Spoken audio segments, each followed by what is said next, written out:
घुटनों से रेंगते रेंगते कब पैरों पर खड़ा हुआ, तेरी ममता की छाँव में माँ जाने कब मैं बड़ा हुआ। माँ, अम्मा, मम्मी या मॉम, इन सभी शब्दों में ममता का सार छुपा हुआ है। माँ न सिर्फ अपने बच्चे को निस्वार्थ प्रेम के भाव सिखाती है, बल्कि जीवन को एक नई दिशा भी देती है। वैसे तो हमारे जीवन में सब कुछ माँ का दिया हुआ है।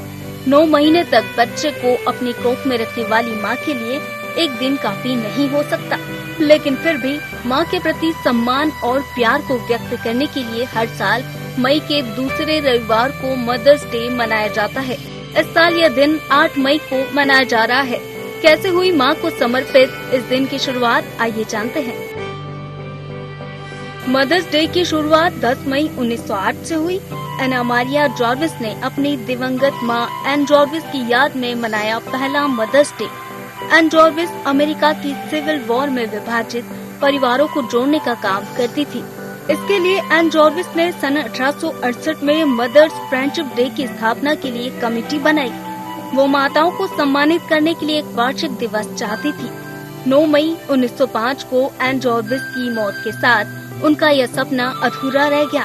एन जॉर्विस की मौत के 3 साल बाद उनकी बेटी एना मारिया जॉर्विस ने पहला मदर्स डे मनाया है। अमेरिका से शुरू हुई यह परंपरा धीरे धीरे पूरी दुनिया में फैली। सभी धर्मों में भगवान से ही पहले आने वाली माँ को सम्मानित करने के लिए विश्व भर में मदर्स डे का चलन शुरू हुआ है। आज पूरी दुनिया में मदर्स डे अलग अलग तरीकों से मनाया जाता है। यूके में ईस्टर से 3 हफ्ते पहले मदरिंग संडे मनाया जाता है। बच्चे अपनी माँ को फूल और केक गिफ्ट करते हैं। जर्मनी में मदर्स डे को मटर टेक कहा जाता है। सरकार माताओं को गोल्ड, सिल्वर और ब्रॉन्ज पदक से सम्मानित करती है। इथोपिया में मदर्स डे 3 दिवसीय एंथ्रोस्ट फेस्टिवल का हिस्सा है, जिसे धूमधाम से मनाया जाता है। सर्बिया में मदर्स डे दिसंबर में मनाया जाता है। बच्चे माँ को बांधकर अच्छे भोजन और उपहार का वचन लेते हैं। जापान में मदर्स डे को हाहा नोही कहा जाता है। बच्चे माँ का चित्र बनाकर प्रदर्शनी लगाते हैं। खैर, मदर्स डे मनाने का तरीका या दिन कोई भी हो, इसका उद्देश्य बच्चे और माँ के बीच अटूट स्नेह के संबंध को सेलिब्रेट करना है। इस मौके पर IND 24 आप सभी को मदर्स डे की हार्दिक शुभकामनाएं देता है।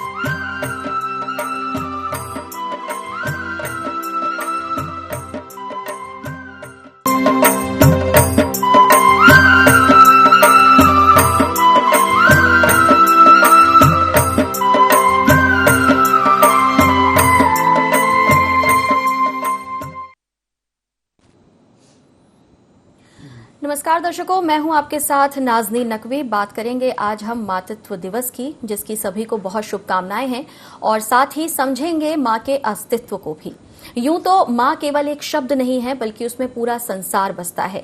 माँ ही है जो हमारी शिल्पकार है, माँ ही है जिससे पूरा संसार है, और माँ ही है जिसके बिन अधूरा पूरा परिवार है। लेकिन क्या हम माँओं को वाकई वो इज्जत, वो महत्वता दे पा रहे हैं, या अपनी व्यस्तताओं के बीच हम उसके किरदार को भूलते जा रहे हैं? इसे समझने के लिए हमारे साथ स्टूडियो में खास मेहमान हैं। सबसे पहले आपका तारुफ करा देती हूँ। हमारे साथ डॉक्टर लता अग्रवाल जुड़ रही हैं, वरिष्ठ साहित्यकार हैं, स्वागत है आपका।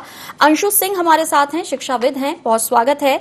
ब्रीज त्रिपाठी हमारे बीच हैं, सामाजिक कार्यकर्ता हैं, और इनसे हम समझेंगे कि आखिर समाज में इस वक्त माँ को हम केवल सिर्फ इस रूप में देख रहे हैं कि माँ हमारे लिए हमारी दैनिक जो जरूरतें हैं उसे पूरा करने का एक जरिया मात्र रह गई है, या फिर माँ की वो इस समय वो अस्तित्व है जिसको कभी भी नकारा नहीं जा सकता, चाहे हम छोटे हो, बड़े हो, या फिर वक्त कितना भी बदल जाए। तो चर्चा की शुरुआत में ब्रीज जी आपसे ही करना चाहूंगी, क्योंकि समाज की बात सबसे पहले इसलिए आती है कि कभी भी जब हम एक स्वस्थ वातावरण की बात करते हैं, किसी भी अच्छे बुरे काम की बात करते हैं, तो उसमें समाज की सहभागिता की बात सबसे पहले आती है। सरकारें सेकेंडरी हो जाती हैं जब समाज एकजुट हो जाता है, फिर चाहे वो बात अच्छाई की हो या बुराई की। तो कैसे देखती हैं आप जब माँ की बात आती है? माँ की बात तो ना सिर्फ समाज, ना सिर्फ फैमिली, परिवार, अस्तित्व ही हमारा माँ से है। तो इसे आप कहेंगे कि सामाजिक तौर पे मैं कैसे देखती हूँ, तो कल्पना कीजिए, एक कल्पना मात्र से आप दहल जाएंगे कि बिन माँ का समाज कैसा होगा। मैं कल एक जगह पे थी और वहाँ मातृत्व की बात चल रही थी, तो मैंने मुंह से निकला कि जब से पिताओं ने माँ बनना शुरू किया है, कहीं ना कहीं कोई एक सिरा छूटता चला जा रहा है। क्योंकि एक चूंकि मैं मेंबर चाइल्ड वेलफेयर कमेटी हूँ, तो हमारे पास ऐसे केसेस आते हैं जिसमें मैं ये देखती हूँ कि एक समाज बर्बाद होता जा रहा है, एक पीढ़ी खराब होती जा रही है। एक पीढ़ी जो 10 साल की उम्र से लेकर 17 साल की उम्र तक की एक पूरी पीढ़ी खत्म होती जा रही है। क्यों? क्योंकि कहीं ना कहीं माओं का वो जो पहले का, देखिए, लालन पालन, प्यार, या कह लीजिए उनको हम कहते हैं ना, पाल पोस के बड़ा करना और हर एक गलतियों को माफ करते चले जाना, ये भी कहीं ना कहीं बच्चों के मन मस्तिष्क पे, उनके व्यवहार में बहुत सारा ऐसा परिवर्तन लाता है जो कि समाज के लिए ठीक नहीं है। देखिए, कामकाजी महिलाओं को अपने आप जानते ही होंगे, आप भी उसी श्रेणी में आती हैं, तो एक अपराध बोध होता है कि हम अपने बच्चों को 7 से 8 घंटा नहीं दे पा रहे, हम बाहर है और आने के बाद हम थक जाते हैं। वो अपराध बोध से आप पार पाने के लिए जो उनकी मांगे हैं वो आप पूरा करते हो, या यूं कह लीजिए कि फोन पर भी बच्चा पूछता है तो आप हाँ करते चले जाते हो, क्योंकि आपको लगता है कि मैं नहीं हूं तो मेरी लाड़ सही। तो ये मैं नहीं हूं मेरी लाड़ सही बहुत चीजों को खराब करता जा रहा है। फिर मैंने आपसे कहा कि जब से पिता ने माँ बनना शुरू किया, एक समय था पिता पिता होता था और माँ माँ होती थी, है ना, माँ की ममता और पिता का सुरक्षा, हम ऐसे ही जिए हैं। ये संसार, ये समाज, ये पूरा जगत ऐसे ही चला है। अचानक आप देखेंगे कि 15-20 साल में स्थितियां बदलती हैं, माएं घर से बाहर निकलती हैं, समाज बदलता है और कमाई का जरिया चूंकि अब माँ भी है, तो कहीं ना कहीं पिता साथ देने लगे। अब वो पिता माँ बनने की कोशिश करते हैं, लेकिन पिता माँ इसलिए नहीं बन सकता कि माँ पिता भाई बहन सब कुछ बन सकती है, दोस्त बन सकती है, पर पिता सब कुछ नहीं बन सकता। कहीं ना कहीं वो वात्सल्य के साथ जो माँ की झिड़की या डांट या एक यूं कह देना कि बेटा ये नहीं करना है हमको, वो कहीं ना कहीं आपके मस्तिष्क में हमेशा रहती है। आपको आपकी माँ की कही हुई बात 5 साल की उम्र की भी याद होगी। ये एक कहीं ना कहीं एक बड़ा गैप आता जा रहा है। ये कनेक्शन की बात है, जो माँ से एक अलग ही रिश्ता होता है हर बच्चे का। लेकिन इसमें मैं पूछना चाहूंगी डॉक्टर लता आपसे, क्योंकि हमने ये देखा एक अभी ऐसा दौर आया था जब कोरोना बहुत हावी था और इससे बचने के लिए लोग ऐसा चाहते थे कि काश हमारे साथ कोई होता। जब बात आती है संयुक्त परिवारों की, वहां पर बहुत सारे ऐसे लोग होते हैं जो हमें हेल्प करते हैं। जो बात अभी ब्रीज त्रिपाठी जी कह रही थी कि पिता जो हैं वो माँ बनने की कोशिश कर रहे हैं, संयुक्त परिवारों में उसकी जगह बुआ ले लेती हैं, दादी ले लेती हैं, फूफा ले लेते हैं, मतलब बहुत सारे ऐसे लोग होते हैं जो हमें हेल्प करते हैं। जब कोरोना आया तब ऐसा लगा कि काश कोई होता हमारे साथ। तो क्या आपको लगता है कि एकल परिवारों में जिस तरह से हम बढ़ते जा रहे हैं, उसे अपनी जीवन शैली में लेते जा रहे हैं, इसमें भी माँ अपना फर्ज पूरे तरीके से नहीं निभा पाती? और जो गिल्ट की बात की थी अभी त्रिपाठी जी ने, तो क्या आपको लगता है कि उस गिल्ट की वजह से हम बच्चों को जब वक्त नहीं दे पाते, और एक दौर ऐसा आता है जीवन में जब बच्चे भी माँओं को वक्त नहीं देते? बिल्कुल, ये आज की बहुत बड़ी समस्या है जिसको दोनों रूपों में हम देख रहे हैं। कुछ सामाजिक हालात ऐसे हैं, महंगाई वगैरह से, जिसे महिलाएं कामकाजी हो गई हैं, कहीं विवशतावश है और कहीं शौकिया भी हैं, उनकी अपनी महत्वाकांक्षा भी हैं, और अगर उसमें योग्यता है तो करना भी चाहिए, क्योंकि वो भी समाज का एक हिस्सा है। तो इस दौरान जैसा कि अभी ब्रिज जी ने कहा, तो निश्चित रूप से वो माँ जब अपनी भूमिका व्यक्ति के रूप में नहीं निभा पाती है, तो कहीं ना कहीं वो उसको बैलेंस करती है कि बच्चों की खुशियां खरीद के।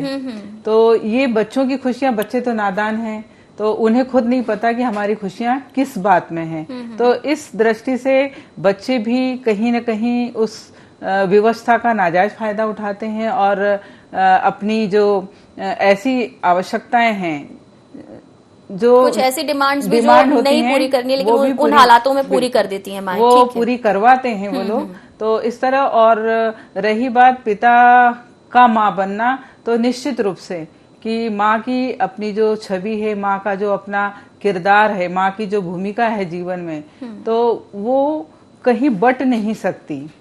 पिता पर्याय हो सकते हैं उसके, लेकिन माँ की भूमिका में अगर पिता बनते हैं तो कहीं ना कहीं माँ की भूमिका आहत होती है। और माँ के प्रति बच्चों का दृष्टिकोण, जैसे माँ ने वो जीवन जिया है, कोई भी आज के दौर में भी अगर हम माँ देखते हैं तो उसने वो दौर जिया है कि जहाँ उनकी माँ ने उन्हें वो संस्कार और संस्कृति का पाठ सिखाया है, तो वो भी कहीं ना कहीं अपने बच्चों पर वो संस्कृति और वो संस्कार देखना चाहती है। तो वो उनकी ऐसी मांगों को जिसको लगता है कि उचित नहीं है, तो अगर वो रोकती हैं और उन मांगों को यदि पिता पूरी करते हैं, तो कहीं ना कहीं वो माँ के प्रति बच्चों का नजरिया कमतर करते हैं। लेकिन एक बचपने की हम बात ठीक है जाने देते हैं, क्योंकि ऐसे हालात बन चुके हैं जैसा कि हम सभी समझते हैं कि बैलेंस करने के लिए, और जैसा आपने जिक्र किया कि अब लाइफस्टाइल चेंज हो गया है, जो कैपेबल है उन्हें जाहिर तौर से खुद को नहीं भूलना चाहिए।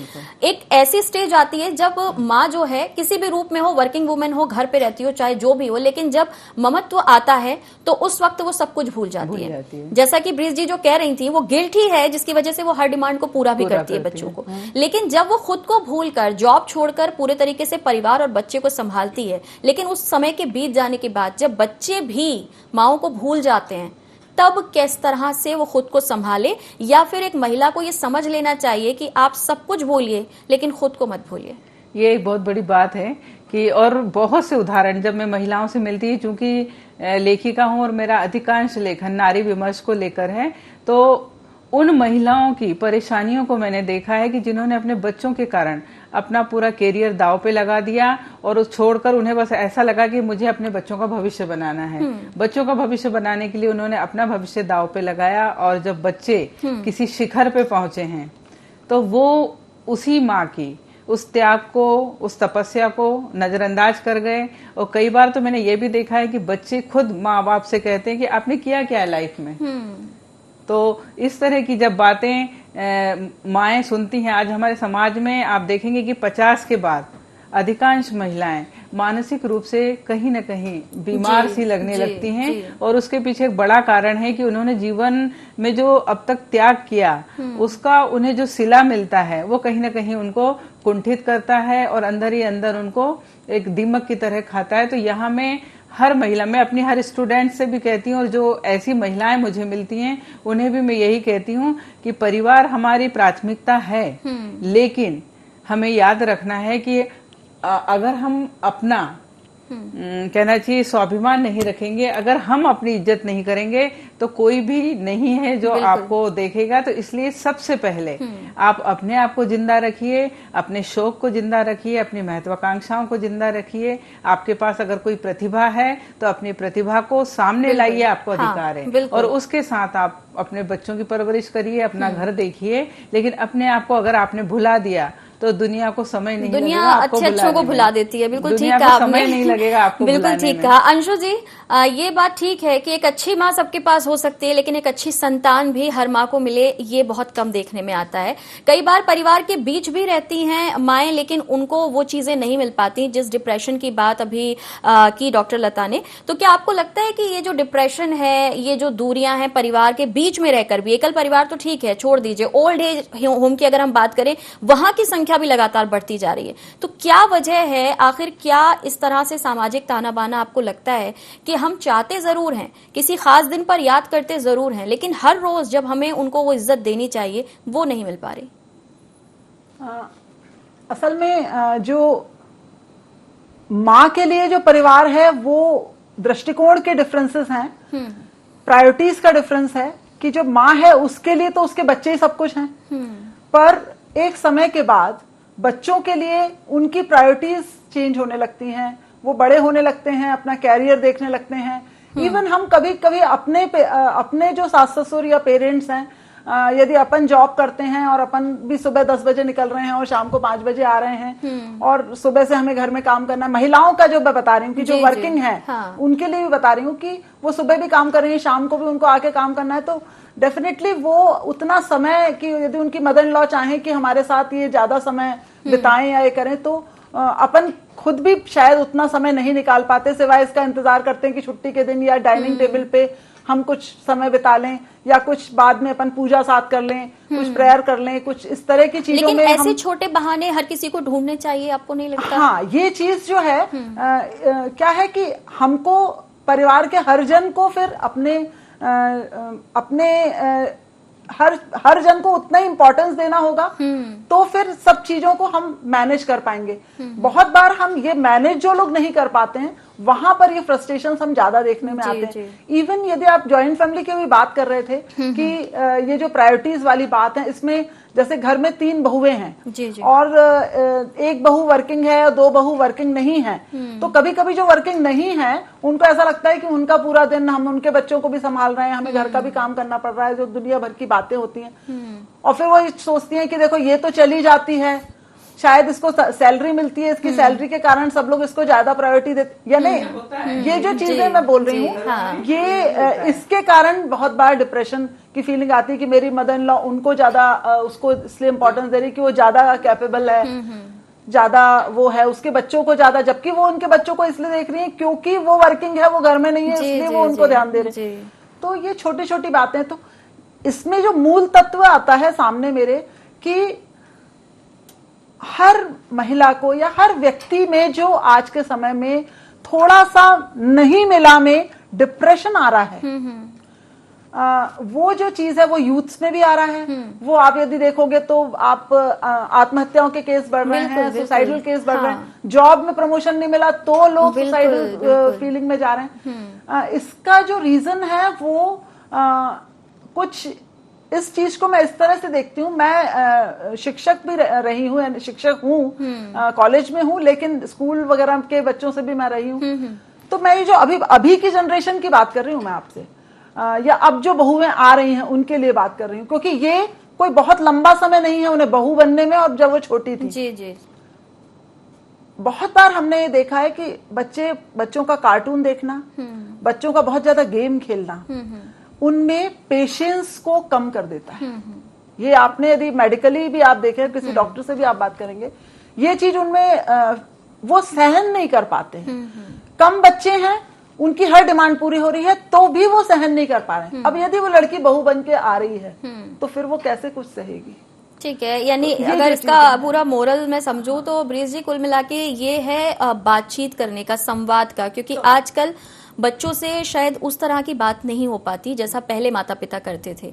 मुझे याद है कि पहले चीजें फिर भी मिलती थी, कोई भी माँ बाप कभी भी बच्चों को वंचित नहीं रखते उनकी डिमांड से, लेकिन थोड़ा वक्त लगाते थे, उनसे भी कुछ ना कुछ बदले में लिया जाता था कि आज आप ये एपिसोड कंप्लीट करना चाहते हैं तो उसके पहले आपको एक सब्जेक्ट का कोई चैप्टर कंप्लीट करना होगा। लेकिन अब क्या होता है कि मुंह से बात निकली और तुरंत पूरी हो जाती है। तो ये जो आप बात कह रही हैं कि बच्चे से बहू बनने का या माँ बनने तक की जो जर्नी है उसका गैप तो कम हुआ है, लेकिन साथ साथ संवाद भी कम हुआ है। आपको भी ऐसा लगता है? बिल्कुल, मैंने आपसे कहा ना, पूरी पीढ़ी खराब हो गई है या बर्बाद हो रही है। मैं वो शब्द यूज नहीं करना चाह रही थी। दरअसल अभी आप देखेंगे रोज ऐसे चीजें सुनने को मिलती है। आपको याद होगा वो लोखंड वाला का केस जो 1.5 साल बाद अपनी माँ के पास आया और वो उनकी लाश कंकाल बन चुकी थी। माँ अवसाद में थी, बेटे को नहीं पता, 1.5 साल संवाद नहीं हुआ। तो बेटे को एक बार नहीं लगा? क्या उस 1.5 साल में कभी मदर्स डे नहीं आया? क्या उस 1.5 साल में उसको एक बार भी चोट नहीं लगी होगी, उई माँ नहीं निकला होगा उसके मुंह से? बिल्कुल बिल्कुल। वो खुद भी जब डिप्रेशन में होगा तो उसको लगा होगा मुझे अपनी माँ से बात करनी चाहिए। तो ये यूथ इतने अलग क्यों हो रहे हैं, अलगाव क्यों है, ये डिटैचमेंट क्यों है? ये एक साइकोलॉजिकल फैक्टर है। क्यों साइकोलॉजिकल फैक्टर है? क्योंकि कहीं ना कहीं वैसा वर्षा है। जैसे आपने कहा पहले हमसे कुछ लिया जाता था, बदले में दिया जाता था, वो गैप देने वाली बात थी, इम्पोर्टेंट समझाने वाली बात थी। जी बिल्कुल। वो हम कहते हैं ना, nothing, no lunch comes for free वाली बात आ जाती है कि आपने अगर सबको फ्री दे दिया तो उसकी वैल्यू खत्म है, और हम बिना उसका कोई भी संघर्ष लिए या संघर्ष को दिए बिना हम उसकी सारी डिमांड पूरी कर रहे हैं। समझ रहे हैं आप? तो फिर क्या होगा? जिद आएगा, चिड़चिड़ापन आएगा, नहीं मिलेगा तो पैर पटकने वाले जो स्थिति होती है, जो छोटा बच्चा करता है, वही बड़ों में दूसरी स्थितियों में आता है। ये पूरा एक साइकोलॉजिकल इम्पैक्ट है जो कि एक बैड इम्पैक्ट है। ये सोसाइटी में और ये अभी इस जनरेशन में ज्यादा देखने को मिल रहा है। क्योंकि अगर हम हमारी बात करें, आपकी बात करें, और उसके पीछे जाकर अगर हम बात करें कि जब अगर ऐसे देखें हम कि अगर भगवान श्री राम को भी अगर उन्हें एजुकेशन देनी थी तो एजुकेशन उन तक चल के आ सकती थी, लेकिन उन्हें भी भेजा गया, एजुकेटेड मोटिवेटेड होने के लिए। तो ये जीवन का लेसन है जो सीखने के लिए बहुत जरूरी होता है, लेकिन अब उस लेसन में कमी दिख रही है। जी, वो वाली बात है बिल्कुल। देखिए प्रकृति ही ऐसा ही है ना कि हर चीज संघर्ष से, एक तितली भी बाहर निकलती है संघर्ष से। आप उस तितली को ऐसे ही निकाल के बाहर कर दीजिए, वो मर जाएगी। वो संघर्ष करना ही उसको ताकत है। तो मेंटली फिजिकली ताकत दे ही नहीं रहे आजकल के माँ बाप। वही बात आती है कि अपराध बोध, कि मैं समय नहीं दे पा रही। पहले की माएं भी समय ऐसे नहीं दे पाती थी। बहुत सारे बच्चे होते थे, 7-8 बच्चे होते थे घर में, चक्की पीसने से लेकर 100 लोगों का खाना बनाने तक माँ करती थी। लेकिन क्या कभी उस माँ ने अपराध बोध पाला? नहीं, क्योंकि जॉइंट फैमिली थी, एक का बच्चा दूसरे के पास पल रहा था। आज वही वाली बात है कि वो काम पिता कर रहे हैं। तो पिता भी क्या कर रहा है कि कहीं ना कहीं वो बच्चे को पैम्परिंग कर रहा है। वो पैम्परिंग करने की वजह से माँ भी पिता भी दोनों तरफ से पैम्परिंग है। बच्चा ब्लैकमेल करना सीख गया, इमोशनली ब्लैकमेल करना सीख गया। उसको पता है कि शाम को माँ आएगी तो मुझे 2 बात ही तो कहना है कि आज पापा ने मेरा ये काम नहीं किया। माँ तुरंत अपना बोझ उतारने के लिए कहेगी अरे तुमने क्यों नहीं किया। तो माता पिता में वहां पे झगड़ा शुरू होगा, बच्चा और फिर क्या यही वजह होती है कि जब बच्चा बचपन से इस तरह के माहौल में पल बढ़ रहा है, अभी हम वर्तमान स्थितियों को देखें अगर, और बाद में जब वो बड़ा हो जाता है तो उसे लगता है कि सब कुछ केवल देने से, गिफ्ट के तौर पर ही पूरा हो जाता है, इमोशंस लेस हो रहे हैं और इसीलिए ओल्ड एज होम जो है उनकी संख्या बढ़ रही है। तो ऐसे में अंशु जी आपको क्या लगता है कि शिक्षा अपनी जगह है, किताबी एजुकेशन अपनी जगह है, लेकिन हम जो बातचीत करते हैं, जो माँ समझाती है, जो दादी समझाती है, उसकी इंपॉर्टेंस अलग ही है। पुराने समय में अभी अब जब बात ही कर रहे हैं तो जब हम सोने को जाते थे तो हमारे मम्मी पापा सुलाने से पहले हमें कहानियां सुनाते थे। बिल्कुल। यानी संवाद का एक तरीका था ये। और इसी वजह से क्या होता था कि एक बॉन्डिंग अलग तरह से बनती थी।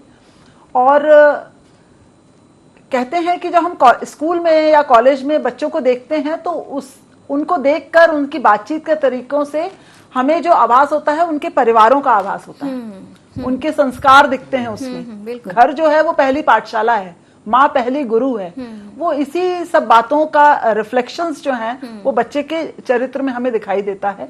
इसलिए एक बच्चा होता है जो बहुत अच्छा है पढ़ने में, वो टॉप कर रहा है, पर वो किसी से अपना ज्ञान शेयर नहीं कर रहा है। हम लोग क्लास में बहुत बोलते हैं बच्चों को कि यदि तुम्हें आता है तो तुम 4 को सिखाओ तो तुम्हारा जो याद किया हुआ है वो पक्का हो जाएगा। जी जी जी। पर नहीं, कुछ लोगों में वो स्वार्थ वाली फीलिंग ज्यादा रहती है, या उनको ऐसे ही सिखाया जाता है किसी को बताना नहीं है। और कुछ बच्चे ऐसे होते हैं जो बहुत सारों को बताते हैं तो वो ऑलराउंडर कैटेगरी में आने लगते हैं, उनको लोग पसंद भी करने लगते हैं। तो ये जो दोनों बहुत अच्छा पढ़ रहे हैं, शिक्षा है दोनों की समान लेवल पे, लेकिन एक बहुत अच्छे फॉर्म में आगे बढ़ रहा है और दूसरा जो है वो जो अच्छे फॉर्म में आगे बढ़ रहा है वो अदर एक्टिविटीज में भी ज्यादा कर पा रहा है। बिल्कुल बिल्कुल। तो ये जो है कि यानी शिक्षा और संस्कार, शिक्षा और कल्चर 2 डिफरेंट चीजें हैं। चलिए तो, लेकिन इस सब के बाद भी क्योंकि माँ होती है, उसकी चाहे हम गिल्ट की बात करें या दूसरी मजबूरियों की बात करें, जरूरतों की बात करें, बावजूद उसके वो चाहती है कि उसके बच्चे उसे सम्मान दें, प्यार दें। लेकिन जब ये नहीं मिलता, सब कुछ खोने के बाद, सब कुछ देने के बाद, सब कुछ लुटाने के बाद, जैसा कि डॉक्टर लता ने कहा कि कई बार करियर तक महिलाएं छोड़ देती हैं बच्चों के लिए, तो ऐसे में सिर्फ एक दिन अगर हम खाना पूर्ति के लिए माँ को याद करें, सोशल स्टेटस पे हम जाकर ये बताएं कि हमें माँ से प्यार है, क्या इतना काफी है या इस दिखावे से आगे आने की जरूरत भी है? सवाल आपसे। जरूरत, ये तो अब ट्रेंड बन गया है कि मदर्स डे हो चाहे विमेंस डे हो, एक दिन है। मैं मानती हूँ वो एक दिन होना भी चाहिए, स्पेशल हमें महसूस भी कराना चाहिए। लेकिन जैसे आज मेरे बेटे ने कहा कि मुझे वो सुबह आपको ब्रेकफास्ट बना के हैप्पी मदर्स डे बोलना एक बहुत ही क्लीशे आइडिया लगता है मम्मी, मैं इससे बेटर आपके लिए कुछ कर सकता हूँ। तो मैंने कहा हाँ, जरूरत भी नहीं है वो करने की। कहने का मकसद ये है कि सिर्फ, और उसका वर्ड्स था कि सोशल मीडिया में डालने के लिए मैं आपको ब्रेकफास्ट बना के नहीं देने वाला, है ना। तो ये एक ट्रेंड बन गया है। इससे आगे अभी जैसे मैंने लोखंड वाला का आपको एग्जांपल दिया, तो वही वाली बात थी कि वो भी मदर्स डे पे फोटोग्राफ डालता रहा होगा, लेकिन उसको कहीं से कोई अटैचमेंट नहीं था कि मैं अपनी माँ से बात करूं। आजकल सोशल ट्रेंड, लोगों को लगता है मैंने सोसाइटी को बता दिया कि मेरी अच्छी पट रही है सास से, मेरी माँ से अच्छी पट रही है, मैं बहुत अच्छी लेडी हूँ या मैं बहुत अच्छा आदमी हूँ, तो हो गया। ये दोहरा जीवन जो दोहरा है जीवन हम आजकल जी रहे हैं, बहुत ज्यादा जी रहे हैं। सोशल लाइफ कुछ अलग है, वर्चुअल लाइफ कुछ अलग है, एक्चुअल लाइफ कुछ अलग है। दिन भर में क्योंकि, एक बार जी, 5 मिनट बात बिल्कुल करना। बिल्कुल। अभी हम चूंकि अब अपने इस चर्चा के आखिरी पड़ाव पर हैं, तो मैं चाहूंगी डॉक्टर लता, क्योंकि आप लिखती हैं और महिलाओं के लिए भी आप काफी पूरा विषय आपका जो है उसी पर केंद्रित है, तो जाते जाते अगर आप कुछ ऐसा कहना या हमें सुनाना चाहें। सुनाने का मैंने कुछ पंक्तियां लिखी थी, तो इसी पे है कि जब कभी माँ कहकर पुकारती हूँ, मतलब माँ का अस्तित्व क्या होता है कि जब कभी माँ कहकर पुकारती हूँ, एक छायादार साया मेरे बदन से लिपट जाता है। तो माँ का अस्तित्व, माँ रहे न रहे, लेकिन जब भी हम कभी माँ को याद करते हैं तो माँ कहीं न कहीं से मतलब हमारी आवाज ब्रह्मांड में उस तक पहुंच जाती है। और एक बार मुनव्वर राणा जी, उनसे काफी परिचय है, तो घर अभी आए थे। हाँ। और उनकी माँ पे उन्होंने काफी लिखा है, माँ पर। और एक दिन था जिस दिन उनकी माँ की डेथ हुई, तो मतलब मुझे मन में ऐसा लगा कि जब ये माँ के लिए इतना लिखते थे, आज माँ जी जा चुकी हैं, तो मैंने कहा उनसे 2 मिनट बात कर लेना चाहिए। जी। तो मैंने उनसे बात की, तो उन्होंने कहा कि बेटा अभी माँ को सुपुर्दे खाक करके आ रहा हूँ। ये शब्द मुझे याद था, तो उस पर मैंने लिखा, जब से लौटा हूँ सुपुर्दे खाक कर माँ को, लगता है मस्जिद सूनी हो गई। बिल्कुल सही बात है। माँ के बिना दुनिया सूनी है और प्रतिमा में नहीं, प्रतिमा में ईश्वर है। और इसी के साथ मैं चर्चा को विराम देना चाहूंगी। आप तीनों का बहुत शुक्रिया हमारे साथ जुड़ने के लिए। तो एक बार फिर से सभी को हैप्पी मदर्स डे। बने रहिए IND 24 के साथ।